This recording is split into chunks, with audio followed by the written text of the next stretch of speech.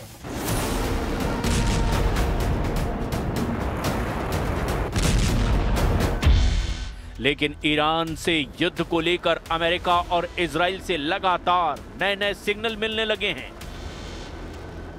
Israel पर हुए हमलों में जिन मिसाइलों ने तबाही मचाई है, उनकी लिस्ट भी देख लीजिए, क्योंकि यही अब तक नेतन्याहू के लिए सबसे बड़ी परेशानी बनी हुई है। इनमें सबसे खतरनाक फत्ता-1 और खैबर शिखर मिसाइल शामिल है। इसमें कद्र और इमाद मिसाइल भी शामिल हैं।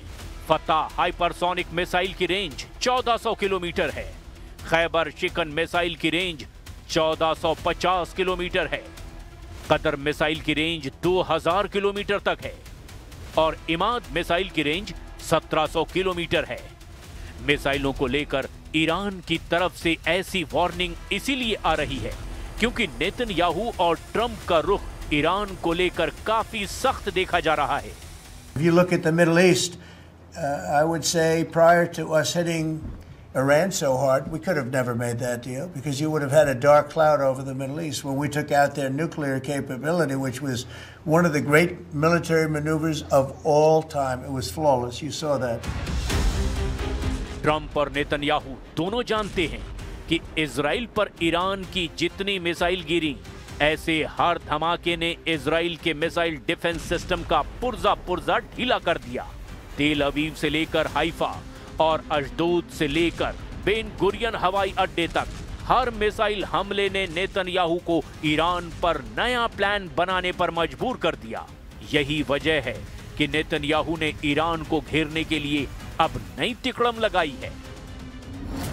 नेतन्याहू ने कहा है कि ईरान के मिसाइल कार्यक्रम पर रोक लगनी चाहिए और उसे 480 किलोमीटर से ज्यादा रेंज की मिसाइल नहीं बनाने दिया जाए।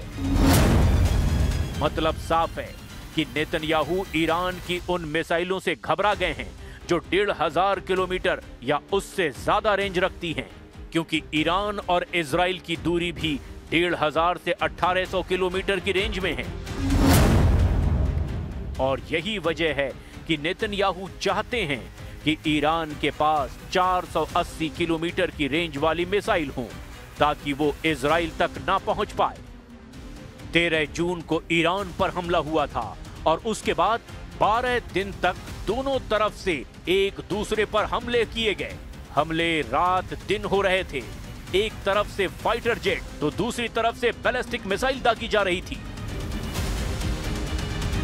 एक तरफ नेतन्याहू ने कमान संभाली जिसमें अमेरिका से भी पूरी मदद मिली थी, तो दूसरी तरफ ईरान के सर्वोच्च नेता अली खामनी ने मोर्चा संभाला और तमाम मिलिट्री लीडरशिप खत्म होने के बाद फौरन सेना की कमान नए कमांडरों के हाथ में दे दी।